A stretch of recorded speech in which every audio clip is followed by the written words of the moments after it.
sini aja. Enggak tunggu Pak, taruh susah orang lainnya susah buat apa-apa. Antar ini Pak ya. Kita dulu lihat susah ya gini Mas.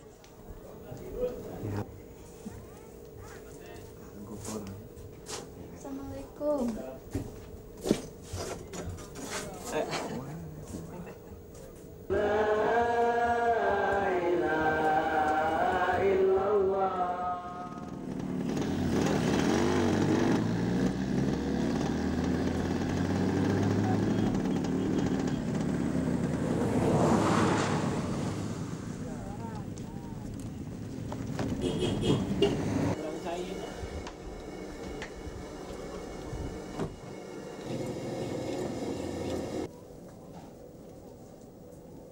Juga daun-daun gitu. Nah, kunjungan damel naon. Ngari cingoko kita naon. Apa yang membuat Bapak mencari pekerjaan di Jakarta? Maksud saya jadi keadaan di kampung ini sulit pekerjaan, Bu. Terpaksa saya pergi ke Jakarta untuk mencari nafkah.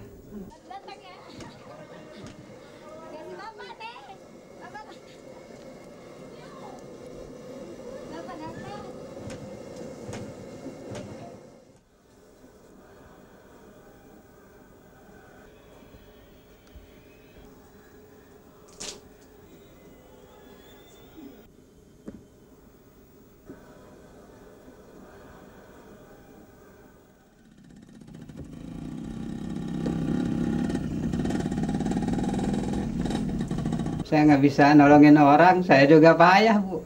Jakarta. Iya.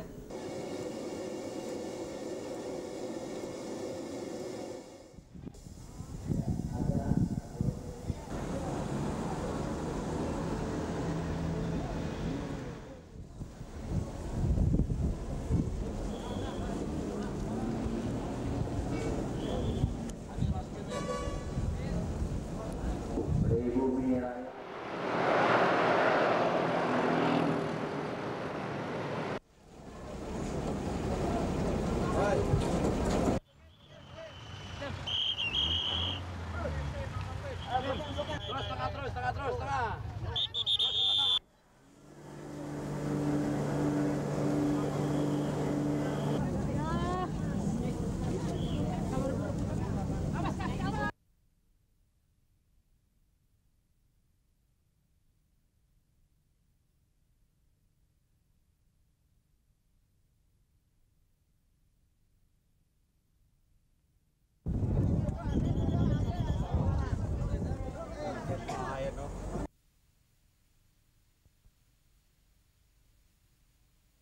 Sebenarnya daya dukung Pemda Kota Jakarta sudah demikian berat.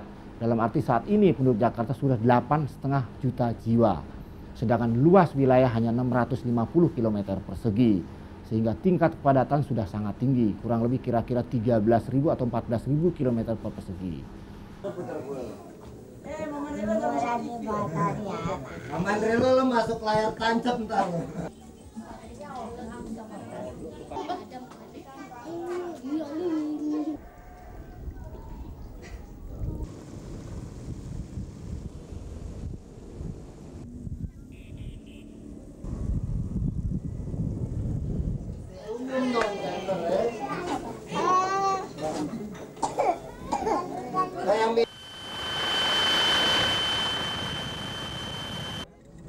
Lightingnya bagus.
Ya, secara tidak langsung membawa pengaruh, jelas penyediaan lahan untuk perumahan. Kita lihat sehari-hari kemacetan lalu lintas, bertambahnya juga sektor informal, pedagang kaki lima dan lain sebagainya.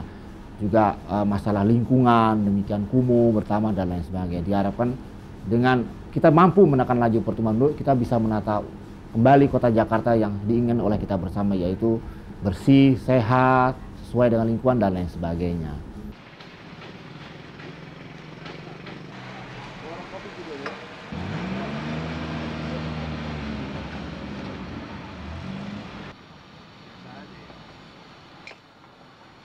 Itu karena orang-orang yang sudah berhasil di kota itu memberikan pengetahuan, keterampilan. Jadi orang itu magang sebenarnya pada orang yang sudah berhasil. Jadi tukang bakso misalnya dari Solo. Nah itu calon-calon tukang bakso itu nanti di sini dilatih oleh orang itu, oleh kelompok yang sudah ada di daerah perkotaan. Nah kemudian mereka menjadi bisa dan melakukan pekerjaan itu.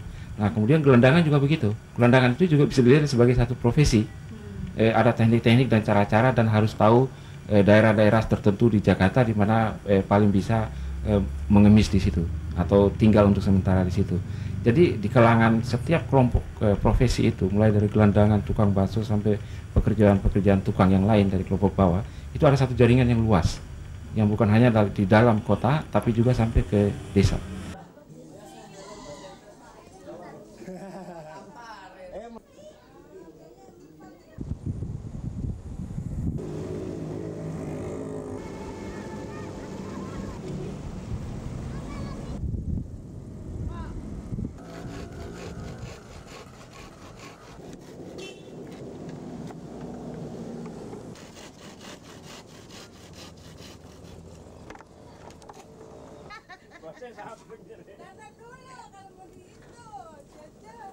Proses ini sebenarnya secara tidak langsung membantu proses pemerataan pembangunan, karena terpusatnya pembangunan di daerah perkotaan itu berarti hampir sebagian besar hasil dari pembangunan itu ada di daerah perkotaan.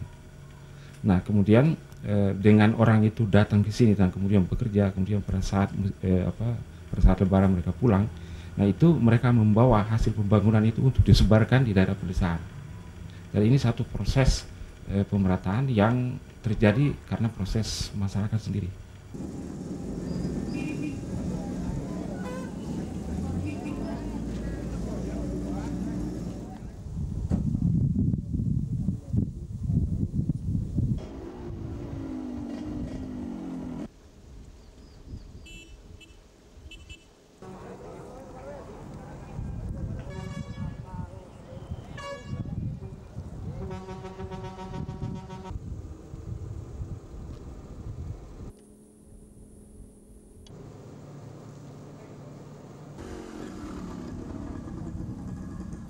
Yang merantau ke kota dan pulang, itu keadaan di kampungnya sangat baik sekali, sosial ekonominya gitu sangat baik sekali.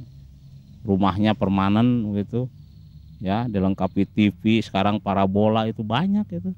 Bahkan mereka mampu bergotong royong. Sebagai contoh ya, di beberapa daerah saya lihat para perantau itu pulang setahun sekali ya, terus mereka bergotong royong membuat jalan di aspal, membuat masjid, air bersih, ada itu.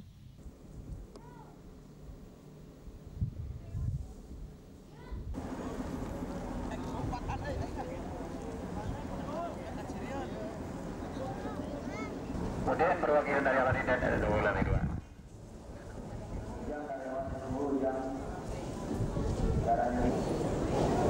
Yang karyawan diberi pelayanan sebelah kiri.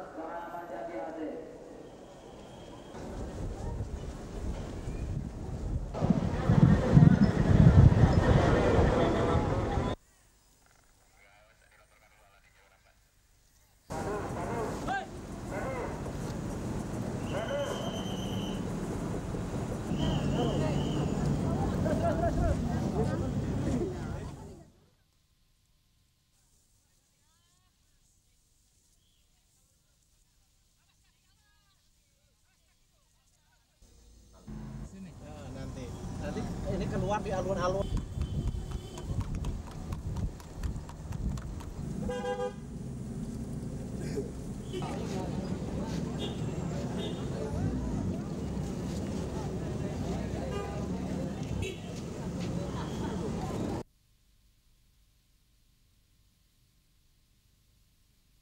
urbanisasi itu sebenarnya lebih merupakan akibat daripada sebab.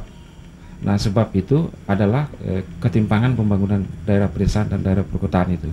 Nah, kalau selama terjadi ketimpangan itu akan selalu ada urbanisasi ke kota dan pada saat lebaran mereka pulang dan akan terus terjadi. Jadi memang jawabannya itu adalah pembangunan daerah pedesaan.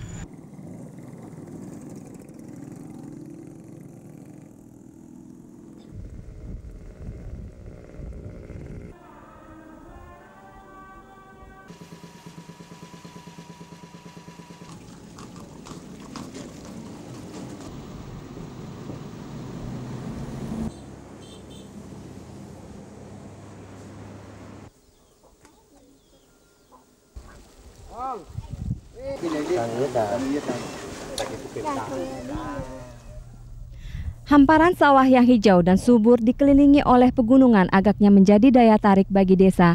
Namun bagaimana menjadikan daya tarik ini sesuatu yang dapat memberikan kehidupan yang layak bagi masyarakatnya sehingga kota Jakarta tidak lagi menjadi satu-satunya tumpuan harapan hidup.